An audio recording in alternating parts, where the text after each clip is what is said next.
اعوذ باللہ من الشیطان الرجیم بسم اللہ الرحمن الرحیم والصلاة والسلام علی رسولہ الکریم۔ السلام علیکم ورحمۃ اللہ وبرکاتہ۔ سورۃ النساء مدنی صورت ہے۔ ہجرت کے تیسرے سال سے لے کے 5ویں سال تک مختلف خطبات کی صورت میں نازل ہوئی۔ اس سورہ میں خواتین کے مسائل ہیں، کئی مقام پر نساء کا لفظ آیا ہے لیکن محض خواتین کے بارے میں نہیں ہے، لیکن بہرحال خواتین اور خاندان کا ذکر اور اس کے بارے میں مسائل اس میں کافی زیادہ ہیں، اور یہ کئی خطبات ہیں جن کو باہم مربوط بعد میں کیا گیا۔ اچھا، اس صورت کی تشریح سے پہلے ہم تھوڑی سی بات یہ جان لیں کہ مدینہ شریف پہ ایک اسلامی ریاست کی بنیاد ڈال چکی تھی اور مسلم معاشرہ جو ہے وہ تشکیل پا رہا تھا اس وقت، اور یہ صورت بہت اہم اور جامع معاشرتی اور بعض بالکل بنیادی احکام پر مشتمل ہے۔ اور دوسری بات یہ کہ مدینہ شریف میں منافقین اور یہود کی مخالفت جو ہے وہ جاری تھی، ان دونوں کا ایکا تھا، اور اس طرح سے یہ دین کے خلاف اور نبی کریم صلی اللہ علیہ وسلم کے خلاف سازشیں کرتے تھے، تو ان کے بارے میں آگاہ کیا گیا اس سورہ میں مومنین کو، اور دیگر ہدایات دی گئیں۔ اور تیسرے نمبر پہ دیگر مزاحم طاقتوں کے مقابلے میں اسلام کو پھیلانے کے لیے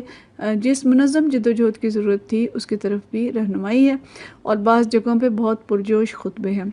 سورہ کا آغاز بڑا زبردست ہے، اور آیت نمبر 1 جو ہے یہی بڑی اہم ترین آیت ہے۔ اللہ تعالیٰ فرماتے ہیں بسم اللہ الرحمن الرحیم، لوگو اپنے رب سے ڈرو جس نے تم کو ایک جان سے پیدا کیا اور اسی جان سے اس کا جوڑا بنایا، اور دنیا میں ان دونوں سے بہت مرد اور عورتیں پھیلا دیے۔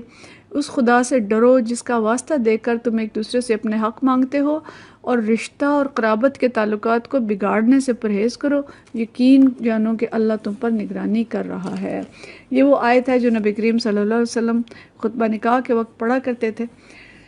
اور یہ آیت بتاتی ہے کہ خاندان کی تشکیل اللہ تعالیٰ نے خود کی، اور ایک جان سے اس کا جوڑا بنایا،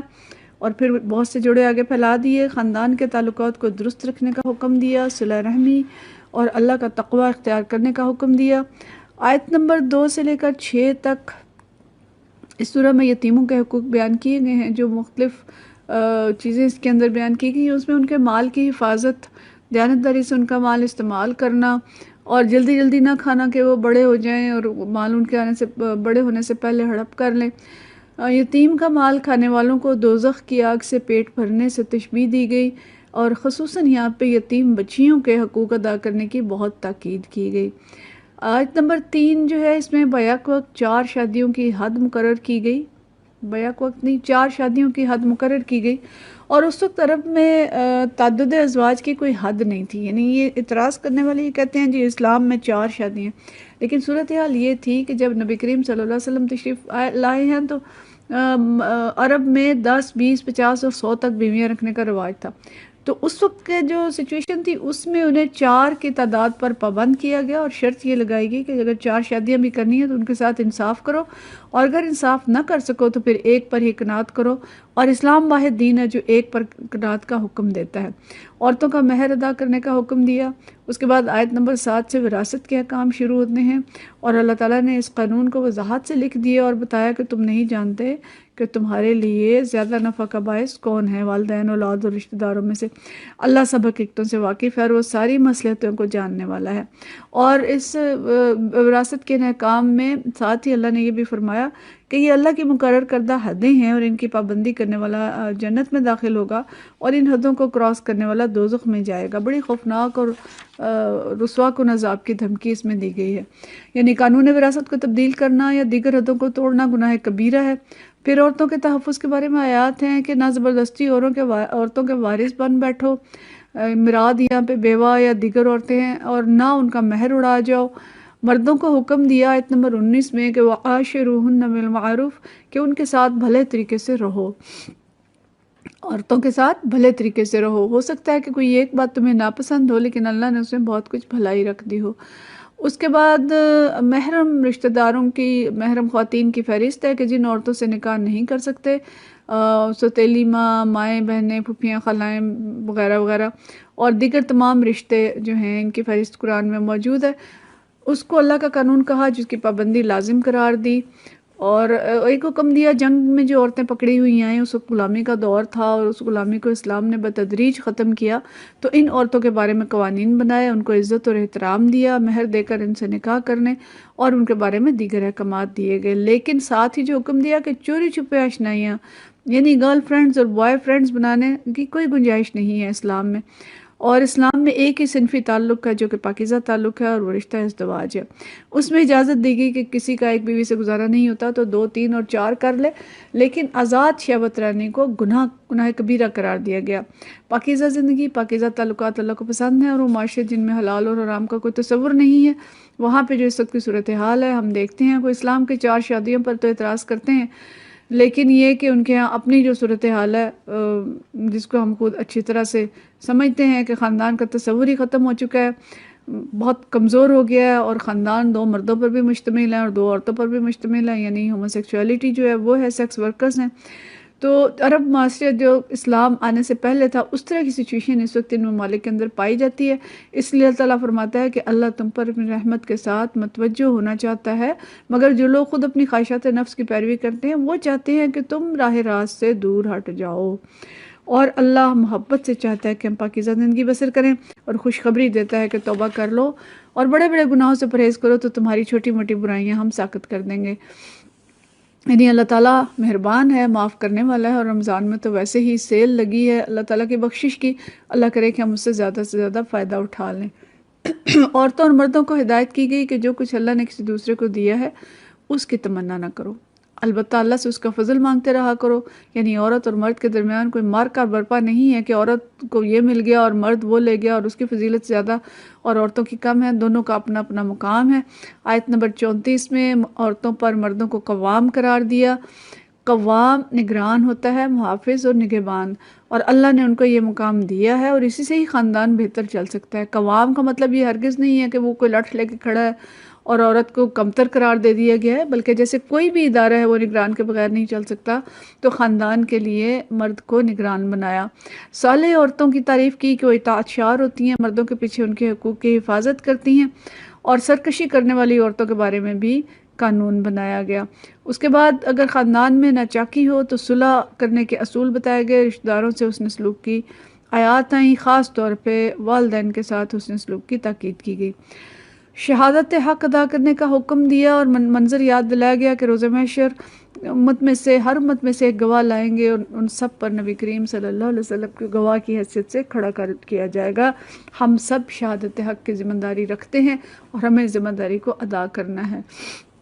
اور آیت نمبر 42 بڑی ہی ڈرانے والی آیت ہے کہ اس وقت وہ سب لوگ جنہوں نے رسول اللہ صلی اللہ علیہ وسلم کی بات نہ مانی تھی تمنا کریں گے کہ کاش زمین پھٹ جائے اور اس میں سما جائیں، اور یہ ساری اس ریفرنس کے ساتھ ہے کہ خاندان، آئلی قوانین، وراثت کے قوانین، ہر قانون میں رسول اللہ صلی اللہ علیہ وسلم کی اطاعت کی جائے۔ آیت نمبر 43 غسل اور تیمم کے بارے میں آیت ہے، اور 44 سے 57 تک اہل کتاب کی گمراہیوں کا ذکر ہے اور مسلمانوں کو ان سے چوکنا کیا گیا ہے۔ آیت نمبر 58 میں حکم دیا گیا کہ امانت اہل لوگوں کے سپرد کرو۔ بنی اسرائیل کی بنیادی غلطیوں میں سے ایک غلطی تھی کہ امانات یعنی مناسب اور ذمہ داریاں نا اہل لوگوں کے سپرد کرتے تھے جو کم ظرف، بد دیانت، کرپٹ اور بدکار تھے، اور نتیجے کے طور پر برے لوگوں کی قیادت میں ساری قوم خراب ہوتی چلی گئی۔ اور جیسا کہ آج کل ہمارا بھی حال ہے، دستور کی دفعہ 62-63 جو ہے پارلیمنٹیرینز کا موڈ چڑھاتی ہے، لیکن ساری قوم پھر بھی ایسے ہی لوگوں کو منتخب کرتی ہے، اور دیگر مناسب تقرریاں جو ہیں وہ بھی سفارش اور رشوت پر ہوتی ہیں، اوپر سے لے کے نیچے تک کرپشن ہے۔ اللہ تعالیٰ اس آیت میں ہمیں میرٹ کی طرف متوجہ کرتا ہے۔ اگلی آیت نمبر 7 سے لے کے آیت نمبر 70 تک اللہ اور رسول صلی اللہ علیہ وسلم اور اولو الامر کی اطاعت پر زور ہے۔ یہ اسلامی نظام کی بنیادی دفعہ ہے، اطیعوا اللہ و اطیعوا الرسول و اولی الامر منکم۔ اولی الامر یعنی حکمران اور سیاسی جو دینی رہنما ہے ان کو پابند کیا ہے کہ وہ بھی اللہ اور رسول کے فرمانبردار ہوں، اور یہ آیت جماعتی زندگی اختیار کرنے کی طرف بھی اشارہ کرتی ہے اور اللہ کے قانون کے نفاذ کی طرف بھی۔ اور یہ واضح کیا گیا ان آیات میں کہ تمام انبیاء جو آئے وہ واعظ اور تبلیغ کے لیے نہیں آتے محض، بلکہ رسول ایک نظام حیات لے کر آتے ہیں جس کی پابندی لازم ہے۔ پھر اگلی آیات میں اللہ تعالیٰ نے خود نبی کریم صلی اللہ علیہ وسلم کی قسم کھائی کہ یہ لوگ مومن نہیں ہو سکتے جب تک کہ اپنے باہمی اختلافات میں آپ کو فیصلہ کرنے والا نہ مان لیں۔ یعنی آپ صلی اللہ علیہ وسلم جو قانون لے کے آئے ہیں اس قانون کی پوری طرح سے پابندی کرنا۔ تو گویا شریعت جو ہے وہ عمل کے لیے ہے، محض کوئی ڈیکوریشن پیس نہیں ہے کہ ہمارے گھروں میں بند پڑا رہے، اس پہ عمل کرنا ہے۔ پھر سورہ فاتحہ ہمیں مانگی گئی جو دعا تھی، جو ہم دعا مانگتے تھے کہ اہدنا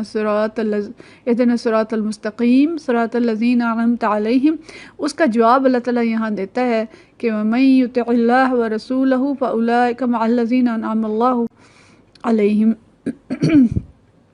کہ جو لوگ اللہ اور رسول صلی اللہ علیہ وسلم کی اطاعت کریں گے وہ ان لوگوں کے ساتھ ہوں گے، من النبیین والصدیقین والشہداء والصالحین، کہ جن لوگوں پہ انعام کیا گیا وہ انبیاء ہیں، صدیقین ہیں، شہداء اور صالحین ہیں، وحسن اولئک رفیقا، اور وہ کتنے بہترین رفیق ہیں جس کو میسر آئیں۔ آیت نمبر 71 سے 85 تک جہاد کے لیے ابھارنے پر خطبہ ہے اور ان کمزور مسلمان مردوں اور عورتوں کی مدد کرنے کا حکم ہے جو دیار کفر میں پس رہے تھے۔ امت مسلمہ کو جست واحد قرار دیا ہے نبی کریم صلی اللہ علیہ وسلم نے، اور ایک دوسرے کا درد محسوس کرنے کا حکم ہے، لیکن اس وقت بد نصیبی سے مظلوموں کے حق میں آواز اٹھانے والی کوئی ریاست نہیں ہے۔ برما کے مسلمان سمندروں کی موجوں کی نظر ہوتے ہیں، اور دیگر جو کشمیری اور فلسطینی ہیں ہم دیکھ رہے ہیں کہ سب ظلم کی چکی میں پیس رہے ہیں، لیکن مسلمان بے نیاز ہیں۔ آیت نمبر 88 سے آگے منافقین کا بیان شروع ہوتا ہے، اور درمیان میں مومن کی جان کی حرمت بیان کی گئی ہے، قتل خطا اور قتل عمد کی سزا بتائی گئی ہے، اور اسی کے ساتھ یہ ہے کہ دین پر عمل کرنا مشکل ہو تو ہجرت کا حکم ہے۔ نماز قصر کے احکام ہیں اور جنگ میں نماز پڑھنے کا ضابطہ ہے، اور اس کو پڑھ کے یہ خیال آتا ہے کہ جنگ میں بھی اگر نماز معاف نہیں، صلاۃ الخوف ہے، تو کیا ہماری جو دوسری دنیوی مصروفیات ہیں، شادی بیاہ، شاپنگ وغیرہ، ان میں کیا نماز معاف ہوگی؟ آیت نمبر 105 سے 126 تک اخلاقیات کے بارے میں ہیں، برے اخلاق کا قلع کما کرنے کے بارے میں آیات ہیں، اور شیطان کے حملوں اور چالوں سے آگاہ کیا گیا ہے۔ 127 سے 130 تک خاندان کی اصلاح کے لیے ہدایات ہیں، اور فرمایا وَالصُّلْحُ خیر، کہ صلح بہتر ہے۔ نفس جلدی تنگی کی طرف مائل ہو جاتے ہیں، لیکن آپس میں احسان کا معاملہ کرو اور اللہ سے ڈرتے رہو، جو کچھ تم کرتے ہو اللہ تعالیٰ کو معلوم ہے۔ گویا خاندان پہ ہم دیکھتے ہیں کہ بار بار اللہ کے خوف کا پہرا بٹھایا جاتا ہے۔ ظاہر ہے خاندان کے اندر پولیس نہیں چیک کر سکتی، یہ باہم معاملہ جو ہے میاں بیوی دونوں اور ساس سسر اور جتنے بھی رشتے ہیں، ان سب کے اندر اگر اللہ کا خوف ہوگا تو خاندان جو ہے وہ درست طریقے سے چلے گا۔ پھر بیویوں کے درمیان عدل کا حکم دیا، اور فرمایا کہ اگر تم اپنا طرز عمل درست رکھو اور اللہ سے ڈرتے رہو تو اللہ چشم پوشی کرنے والا اور رحیم ہے۔ اور آیت نمبر 133 بڑی سخت آیت ہے، اور اس میں جو فرمایا کہ جو لوگ اللہ کی کتاب کی پیروی نہیں کرتے، یعنی یہ سارے قوانین جو اللہ تعالیٰ نے گنوا دیے پچھلی صورتوں میں، اس سورہ میں، اور